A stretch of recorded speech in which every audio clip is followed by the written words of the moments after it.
ஓம் ஈசான விஷ்ணு கமலாசன கார்த்திகேய வன்கீத்ரயார்க்கரஜனீஷ கணேஸ்வராணாம் க்ரௌஞ்சாமரேந்திரகலசோத்பவ காஷ்யபானாம் பாதாம் நமாமி சததம் மம பித்ருமுக்தி ஹேதோஹோ கயா கயா கயா என நமது மூதாதையர்களை முக்தி அடைவதற்காக திதிகளில் இவர்களை பிரார்த்திக்கிறோம்.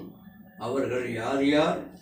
சிவன், பிரம்மா, விஷ்ணு, முருகர், 3 விதமான ஒளி தேவதைகள், ரஜனீஸ்வரர், மகாகணபதி, கரௌஞ்சர், அமரேந்திரர், கலசோத்பவர் அகத்தியர், காசியப முனிவர்கள், இவர் எல்லோரையும் நான் பிரதட்சணமாக நமஸ்கரிக்கிறேன். இவர்கள் என்னுடைய முன்னோர்களுக்கு முக்தி கொடுக்க வேண்டும் என்று நாம் திதியில் பிரார்த்தித்துக் கொள்கிறோம்.